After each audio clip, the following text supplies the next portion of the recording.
everybody. Lily, thank you so much for the amazing intro. As she said, I am Rebecca Liggero. I've been studying Bitcoin and blockchain for about a decade and a half now, and I'm going to be your moderator for the session.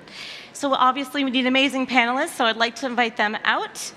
And as they are coming out, over the next 45 minutes, what we're going to do is talk about actual platforms, working platforms, that are enabling blockchain and supply chain. And what we're going to do is reveal to you what blockchain can do for supply chain that has never been done before. So the way this panel is going to flow is we are going to talk about the benefits of blockchain for supply chain. We're going to talk about the technology that is involved in this. And we're going to talk about how you can implement blockchain into supply chain. And then towards the end of the panel, when we have about 5 minutes left, I will open it up to questions from you guys, so please think about them as the panelists go on today. And the last bit for me is just a quick introduction of who is sitting to my left here. So we have Electra Coutsoftides. Thank you.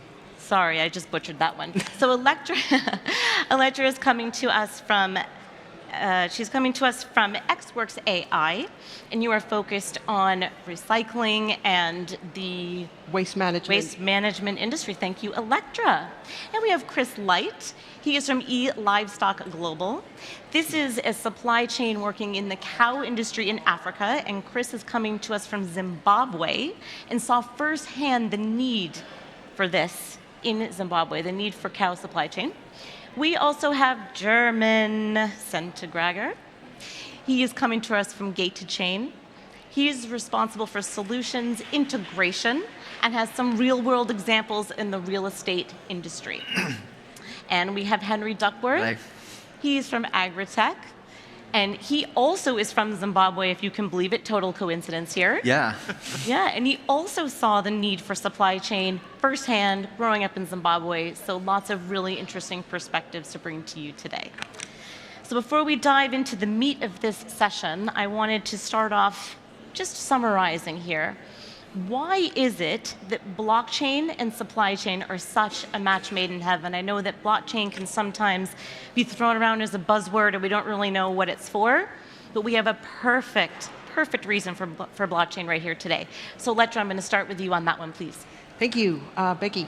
I think in the waste management industry, it's ideal because it is notoriously attracts bad actors, scrupulous players. So blockchain enables transparency and accountability and allows the parties to really perform as they should per the regulations.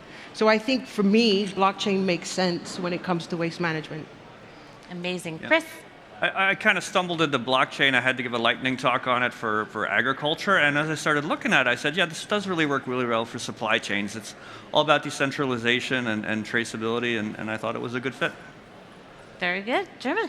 I am an integrator of Gate to Chain, and we are developing now like a real case uses for the real estate sector.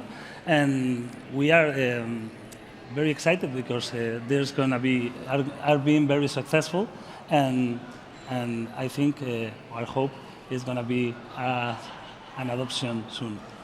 Very nice. Henry, please. Well, I think for us, the joy of blockchain is its certifiable knowledge. And if you're dealing in sort of fresh food agriculture, people really want to know if the food that they're being served up is what they were told it was, what was on the packet. And I think the joy in terms of trading is you want to be able to have counterparts that have the access and knowledge that allow them to trade and settle with you. I think that's why it's such an important proposition. Amazing. Okay, so now we're going to dive into the benefits of blockchain for supply chain, get into some more detail. And Henry, I'm actually going to start with you on this one, because you and I talked about how you can hold parties more accountable when you use blockchain. And can you explain, what do I mean when I say that? What do I mean?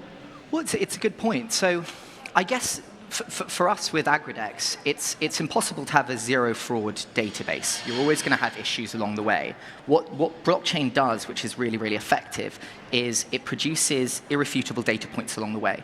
So if something's going wrong, you can go back to that point of entry and say, okay, well, here's where the problem started. Yeah. So for us, if we're talking about, say, exporting cocoa from northern Nigeria to a buyer in the Netherlands, there's multiple points along the way where somebody can tamper with that product. They can steal the bags at port, they can swap things out on boat, etc. So that's always going to be there. But with the joy of blockchain itself is you can go back to that point of entry and go, well, okay, well, here's where the fraud's happening, here's where we need to go back to, and here's where we need to put in effectual change. By the way, it's almost always in the ports, but, you know. But in German, I know that one of the things that Gate2Chain focuses on is increasing the trust and the quality of the products by using blockchain and supply chain. Can you elaborate on how this works? Okay, we are starting to introduce the clients. We have already relations because I think sometimes it's difficult to a new actor introduce into the blockchain. So we have started in real estate. We are developing like several case of uses, and for example, we have a couple of years ago we developed a software platform that requires the data confirmation of and the consent of the investors before any important financial operations.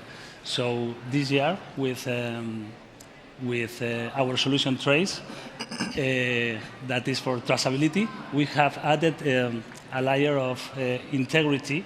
So now that information is like set in stone. So because to our customers, they are very care about the integrity of the information. So we are working on that line. Very good, thank you. And Chris, how is E-Livestock holding parties more accountable with blockchain? Maybe talk about decreasing fraud and scams as well. Yeah. We started with a humanitarian use case. There'd been a disease outbreak in Zimbabwe, which had affected 50 to 100,000 animals. Nobody knows the exact number because there wasn't a good system. So we set about trying to sort of stop that from happening again. But in doing so, we created a system of records, particularly around health, that can, because it uses blockchain for verification, it has all kinds of applications. Very good. And Electra, how about from the waste industry and recycling industry perspective? How are we holding parties more accountable?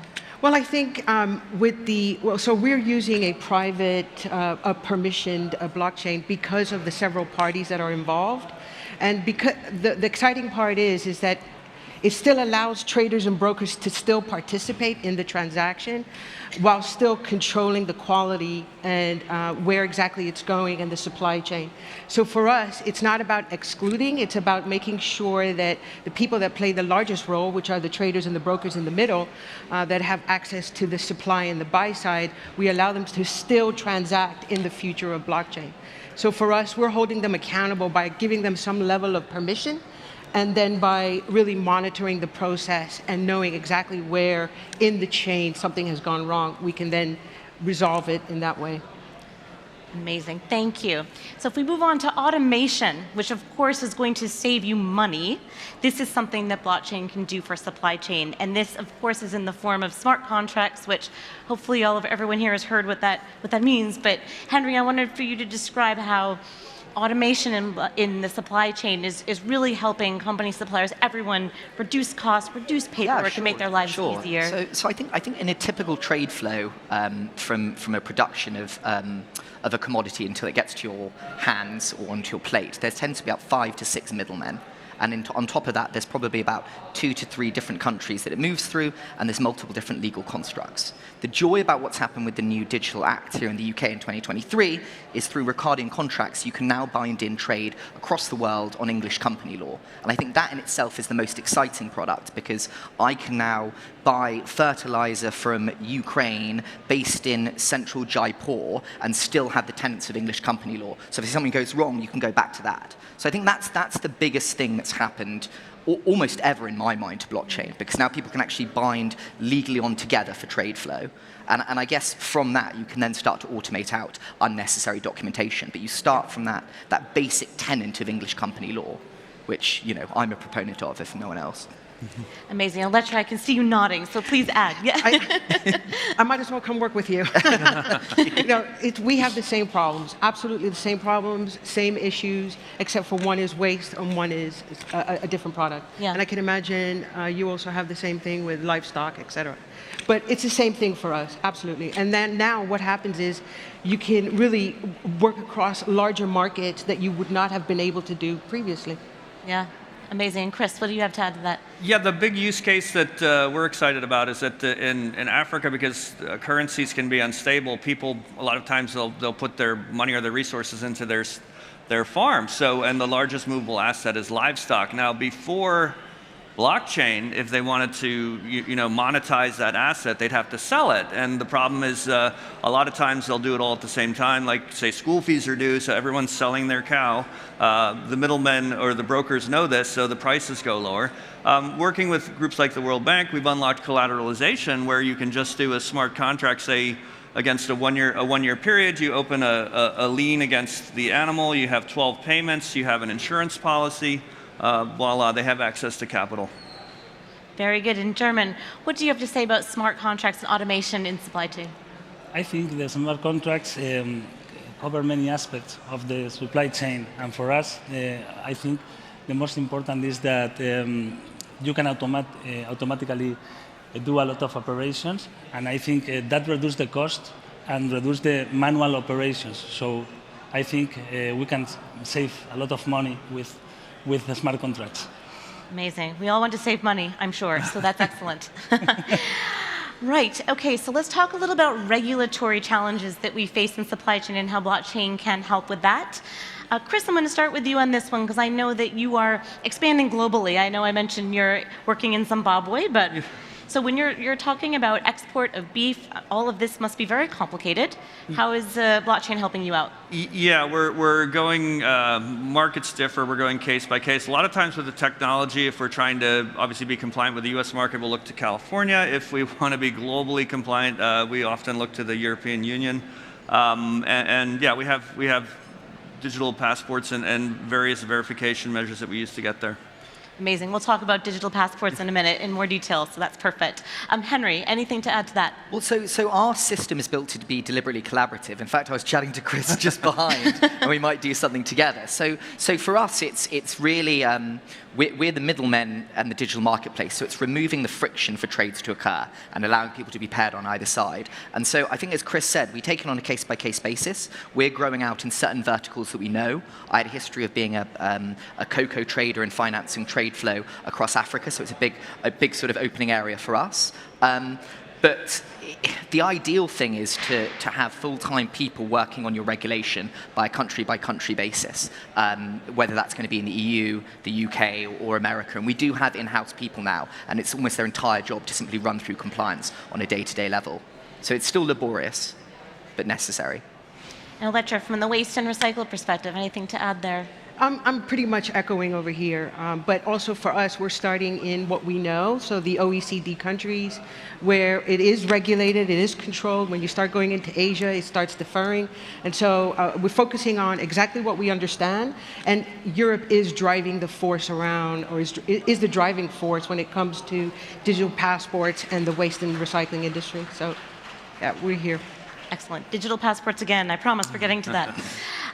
Also, I know that through blockchain and supply chain, we get a direct line to the customer, which is something unusual. And Chris, I wanted for you to elaborate on this point. I think it's really interesting. Yeah, absolutely.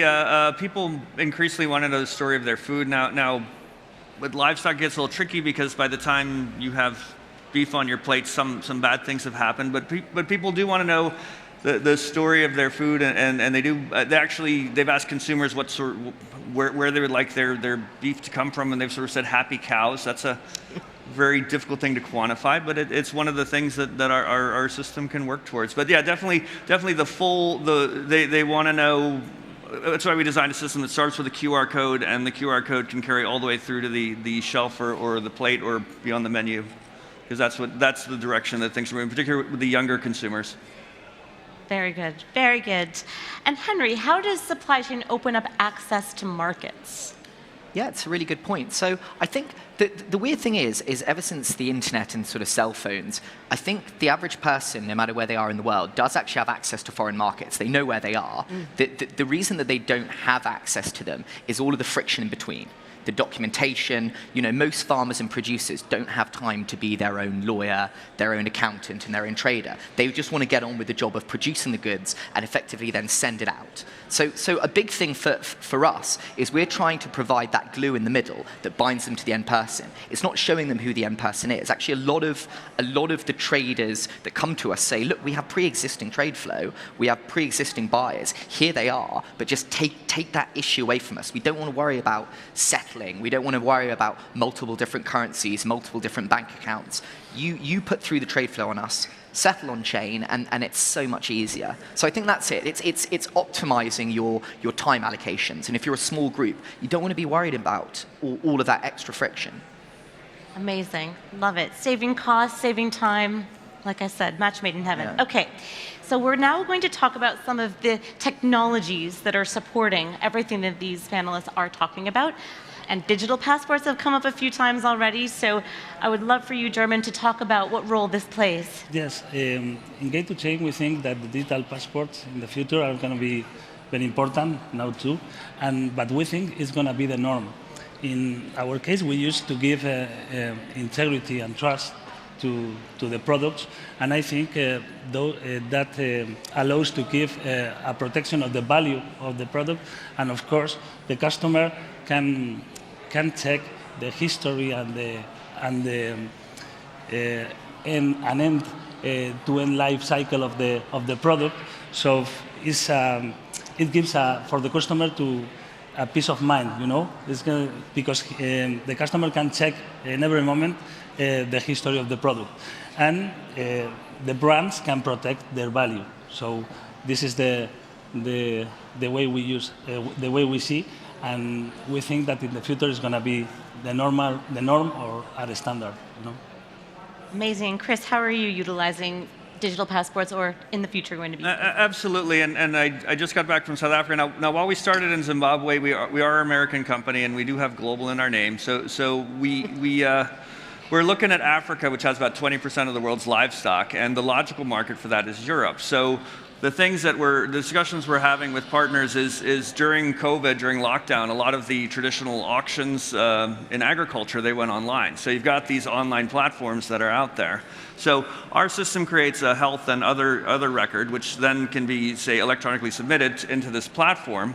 And then from there, when you've sold the animal, it's exported. So you just have the digital passport all the way through that chain. So.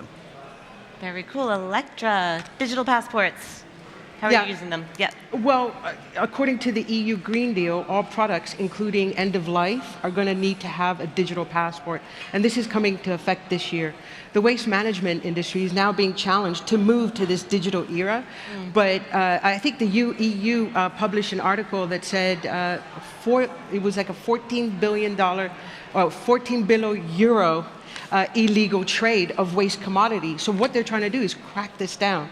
And with digital passports, you know where it's come from, where it's gone to, and who's touched it in the middle. I know at ports, you get a lot of issues.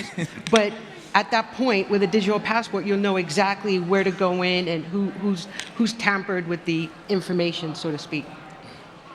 And so the way we're using it is to help combat a lot of the misdeclaration and miscalculations that the industry is so rife with doing. Outstanding. Another buzzword I feel like that we keep hearing when it comes to blockchain is tokens, and it can mean a lot of different things. Henry, but on your platform, I know you have a whole plan for how to be using tokens. We do. It's on our white paper if anyone's interested on the website. But a big part of what we're trying to do is take the benefits of the Web3 community, because there's a great amount of support and almost evangelism from some aspects of that. And we want people to bind in with the future success of AgriDex, so they can go on and they can buy the token. But separately to that, what we also do is we provide locked tokens to our launch partners. So you come on, we agree to put through a certain amount of turnover on the system, and in return we want to then bind you in as in effect almost like a shareholder with us. So we provide you with these long-term tokens that are locked, with the expectation that over time you'll be more and more useful to us as a partner. And I think it's also a great treasury function in of itself. So there's a myriad of different reasons why tokenomics works, and I would advise anyone working in the ecosystem to look at it, because it's a huge benefit. Very good. Very cool reward system. I love it. IoT devices.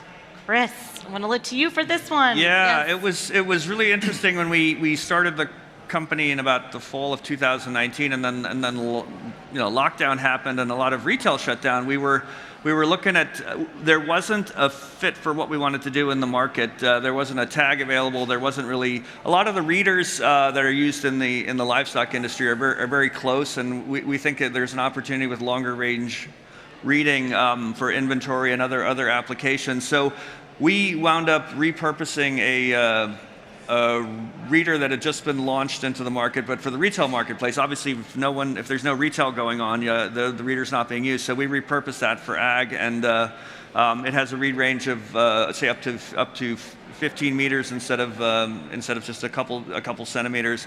So that was good. And then also, even now, there's not really identification tags available that come pre-built with the QR code and encoded. So we came up with a QR code as well. So we used a higher frequency radio frequency identification tag, and used this longer range reader, and then threw a QR code right from the start. So Very good. Electra, anything to add about IoT? I know that we're about to talk about AI, which is your area. It's in the name of your company. No, I mean, we've done trials where we're tracking trucks from A to B to make sure that the material is what it is. Now, I know shipping lines will not allow to have camera sensors inside, but there are so many tools that you can use today, especially today, that can add into the blockchain. So this is the exciting part about how we can tell if the material has been loaded and if it is what it is. Very good. German, anything you wanted to add about IoT tracking devices, anything like this, adding to the data sets or at the Gate2Chain platform? The Gate2Chain platform, okay, we have a product that is a platform, that is called Minta Marketplace, when you can sell your products and tokenize, Oh, yeah, the tokenizing, of yes, course. it's very interesting. And the platform is on chain, so it permits you, it allows you to establish some conditions or a smart contract to sell to the, and it's responding very good. We are very happy with the platform, and it's been successful. Amazing. I think there's just so many technologies working together to make all of this happen. And I did mention AI here, of course. Like I said, it's in Electra's company name. Would you like to explain to us how your company is utilizing AI to superpower supply chain? Yeah, so we're actually training our AI to look at the quality of the different types of material. Initially, it's just going to be for like a 30% visual on the images. And this is to start standardizing and looking at quality control. It is going to be matching against compliance to make sure that it can move to whatever region it needs to go. For example, I know that PET bottles, your Coke bottles, your water bottles cannot go to the UAE. Our system would be able to tell you that.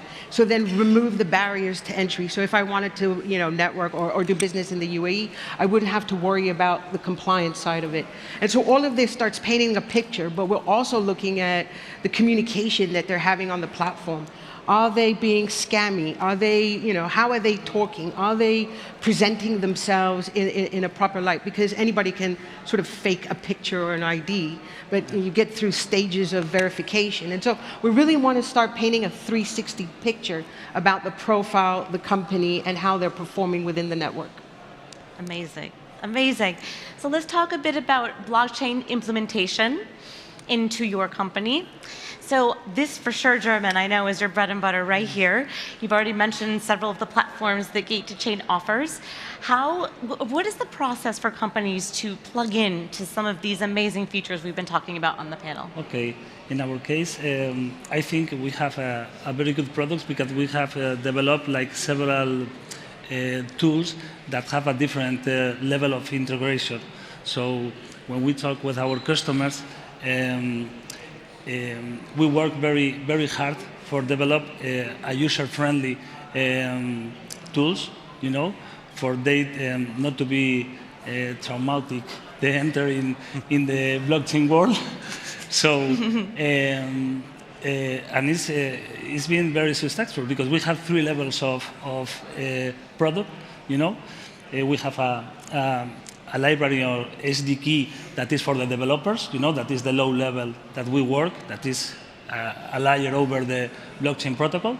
And after we have 2, like the trace that you can integrate with every software, like CRM, ERP, through an API. So I think it's very important to have a very good integration, to make it easy. Very good. And now for the $1 million question is which blockchain do you go with if you're looking to do it from scratch? I know that several of the gentlemen, several of the gentlemen on our panel have been through some journeys where they started off with a blockchain that wasn't the one that they are with now, which I'm sure was an interesting process. And I think, Electra, you're still working on all of this. We have an idea. So, okay. So let's go down the line here. Henry, I'm going to start with you. What advice would you provide on what attributes to look for? Yeah, sure. I guess the 2 big things are you've got to work out what your sort of non-negotiables are.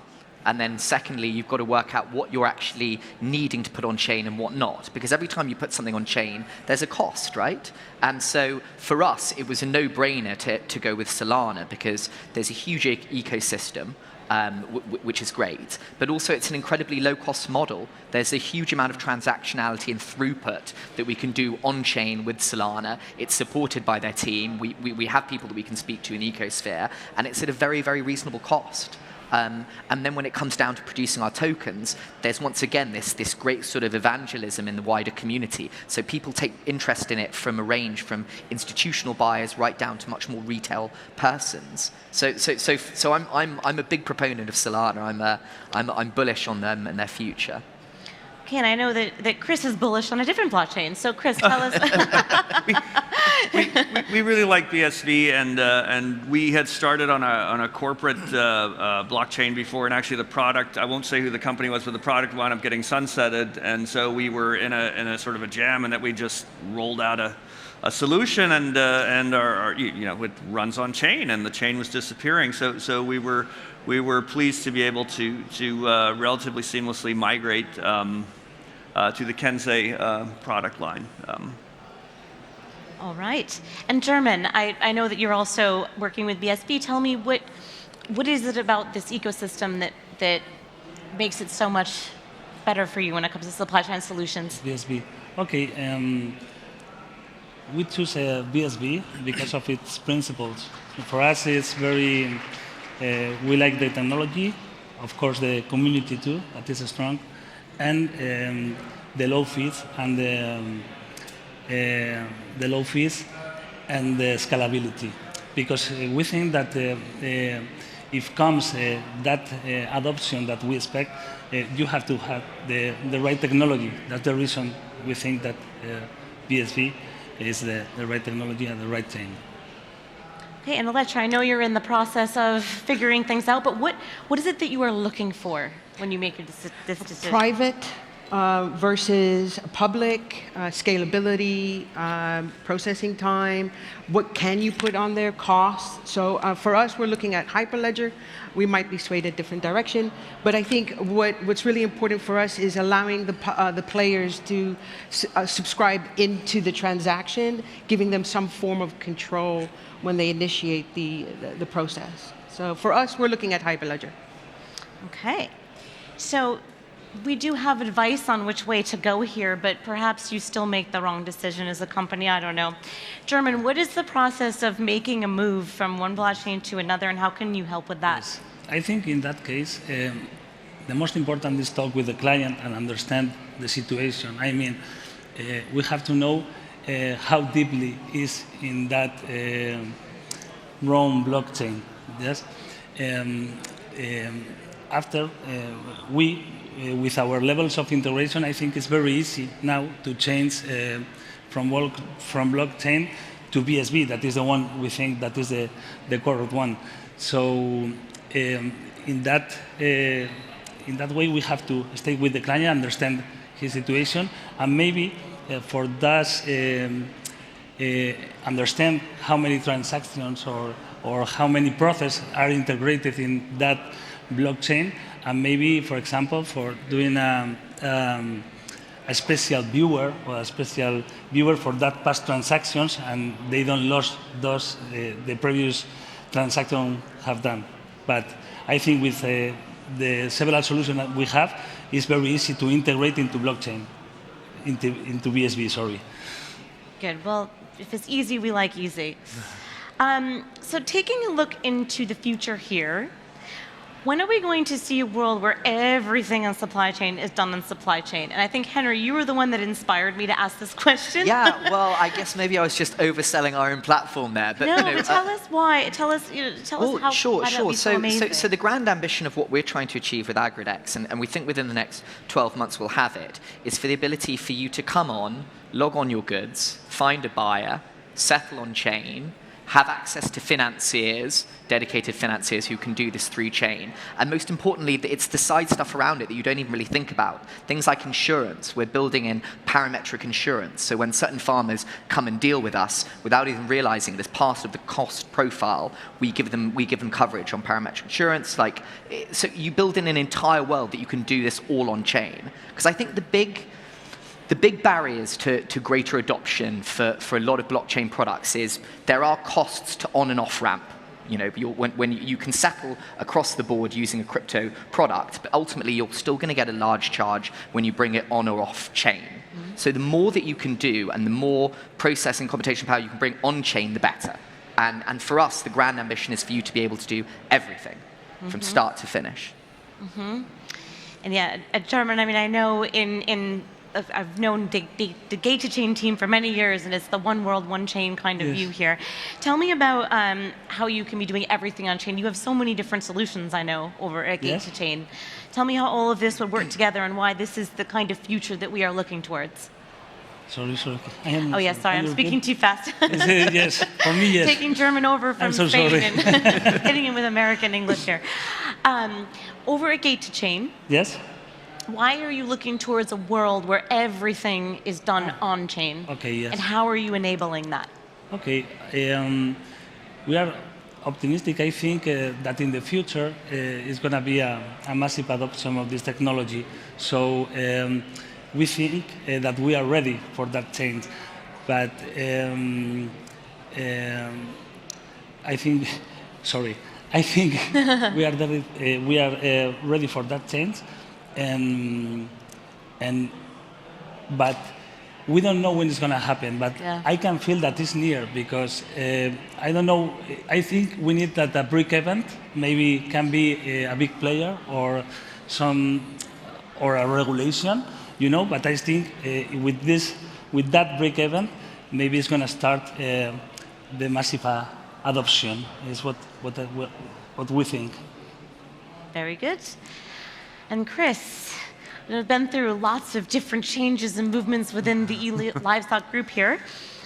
Tell me about this future vision that Henry inspired me to ask about, where everything on supply chain is done on chain. Why is that a great way of doing things? What I think is exciting is if you look at the broader ecosystem, there's still a lot of different players. There's some shakeouts going on. There's people who are trying things and getting it wrong, but this is where you learn. And I think that's where you're going to get to the killer use cases. So, and I think it's not something. You do see big players in the market, but I still think it's something where startups can be innovative and can be successful, and there's all sorts of benefits coming out of that. So your answer may not be the right one, but you could be the what becomes the standard. So. Okay, and Electra, your thoughts on when we're going to see all of this happen? It's definitely happening. I mean, when you look at some of the bigger brands, Prada, Louis Vuitton, let's talk about that, Apple, where you had to work through partners. Now it's direct to consumer. This is the exciting part. They're controlling the narrative. Maersk and TradeLens are actually doing it in the shipping industry. So it's coming, and the regulators on top are forcing this change. So from my industry perspective, I think that it's a few years away before it becomes the norm, but it's definitely here to stay, and it's going to make a really big impact. And the first startup to get to that line, I think that they're going to be really successful. Good, and let's hope. So we have just about 8 minutes left, and I would love to open up the floor to some questions. I see some hands, which is great. So if we could get the lovely square microphone from somewhere. All right, so I have 2 right here. Excellent. Until she comes back. Right. Okay, so we have the mic. Yes. We'll start with, yes, this gentleman right here in the middle row. Perfect. Thank you. You deal with real-world assets. So my question is, how do you solve the problem of integrating external data, oracles? Do you develop it yourselves? Do you use a third-party providers? That's basically my question applies individually. It's like maybe, yeah. Thank you. Yeah, Right. so Electra. our platform is being developed to be integratable because we want to integrate with, for example, the environment agencies, customs, surveillance. So for us, we're making it integratable so that we can not just be a standalone, but connect, be that middle party, similar to you, Henry, actually, in the ecosystem, where we connect all the dots and bring in information and take information out. Yeah, I guess because it's Web3, it's supposed to be decentralized for us. You're trying to be as collaborative as possible, but it takes time. So you need to retool and be able to integrate with different systems, 100%. But it's a constantly moving field. Yeah.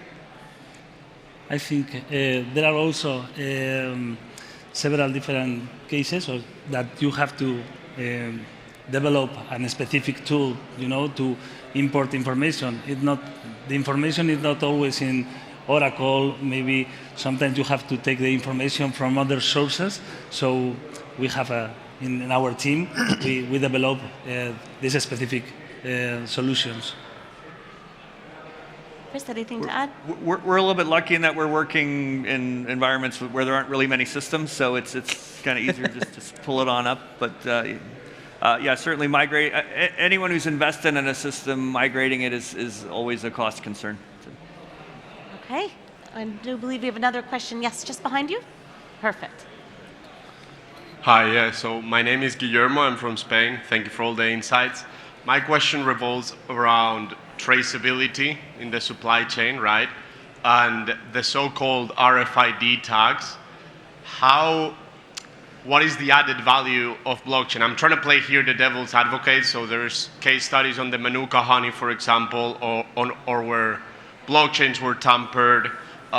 So what is the actual, because at the end of the day, a company aims for minimizing cost, profitability, and blockchain at the end of the day, implementing it is expensive. So what is the true added value on top of RFID tags, and is it really worth it to pursue blockchain in supply chain traceability on top of RFID? Thank you. I've done a lot of systems, so anytime you're looking at a system, you got to look at what you're trying to do, and then blockchain isn't a, oh boy, I get in trouble here. Okay, blockchain isn't going to solve all problems. So you need to really say, is blockchain the right fit for what I'm trying to do? And if you're centralized, you have to look at what fraud you're getting. We have a lot of, with RFID, we have a lot of issues around in livestock like cattle rustling. How does a tag solve that or not solve it? How does blockchain solve that or not solve it? So it's really, it's like anytime you're going to invest in a system, you have to look at what's available and how that fits. Does it make sense? Does it make sense? Yeah. Right, right. Anybody else? Well, I totally agree and concur with what you're saying, but I think the joy about blockchain is it takes you back to the point of fraud or misuse in a quick fashion. Because unless you're dealing in incredibly highly expensive goods, you're always going to have fraud and points of issue when you're trading. So it's more a case of saying, well, this isn't fraud-proof at all, but this will take you back to the point of entrance. Yeah. And that's when you can start to make the changes. Yes. You know, we didn't remove crime when policemen came around. You know, it's like there's always a constant battle with this stuff. Okay, great. Thank you. Any more questions? Oh, wow. Yes. Okay. Hey, my name is Ivan. Thank you so much for sharing your insights. So it's challenging to make the argument that anyone would tamper with the blockchain, especially when the validators are comparatively high. But how do you ensure that the information that's submitted on the blockchain is accurate and valid? Because there is the weakest point in the ecosystem. The simple e-livestock answer is we use third-party verification. So that's why. I mean, in anything, with AI, the quality of the decision making is based on the data inputted. So again, it's about the integrity behind the code and what are you trying to achieve. We're trying to help reduce scam, or we're trying to reduce environmental damages, illegal shipment. So naturally, our code wants to be more of a sort of like a balance to make sure that they're doing the right thing as opposed to restricting the flow. Yes, we have another 2 questions. Yeah, thank you. I would like to know how we are ensuring that either the human intervention or tampering of the stock is not happened when it is transferring from A to B. For example, if the milk is taken from the animals and then taken into a container or for processing. So during that process, if human is, human intervention is there, and if they are, instead of putting that milk, they are taking out a low quality milk, how that is done? Are you doing any video analytics or any other things to make sure it is verified, that kind of thing? Or if you're doing automation, still there are chances that they can tamper in any part of the ecosystem. So this is the biggest challenge in the supply chain, even if you go with the blockchain. So I would like to understand about your experiences. That's a livestock question. I wish our founding board member was here, Melissa. She grew up on a dairy farm in Wisconsin, so she would love the question. We're looking at how to do dairy properly, and it's a use case that we're still prototyping. So I don't have a good answer to your question. But it's such a fast-moving good, though, as well, isn't it? I mean, this is the problem. You've got a sort of several days window. It's a very, very good question because it's a particularly rife tampering process in milk. I mean, it's not a vertical we're touching at the moment because it would be so fraught with issues. But I'd love to work with you on it when you do. Yeah, the other thing with cold chain is it's very hard to balance cost with it's hard to balance cost in the equation because you have the small scale producers who can't really afford it, and then how do you keep the quality of the product? Because obviously, if milk's bad, we're very interested in dairy, particularly in Africa, because we can give school children a great supply. That's kind of why we're here. So. Okay, we have 1 question. Let's try and squeeze it in if we can. 1 last question. Really quick, though. We have 30 seconds. Thank you. Hi, I'm Kaylee from Sri Lanka, and my question is, when it comes to storing your data pretty much on-chain and off-chain to show proof and verification, how do you handle when you have to do an update of a chain, and how do you try to verify that against what's already on the blockchain? Okay. Who wants to take that? Okay. I can hear so well. What I'm going to recommend for that, we only have a few seconds left. If you meet the panelists outside by the media wall after the session, they can answer that question in more detail. And so thank you guys so much. I just would encourage you to think about how blockchain can improve your business after this panel, and let's try to make it happen, make this thing a reality. Thank you so much for joining us. Thank you guys so much. You were amazing. Enjoy the rest of the conference, everybody.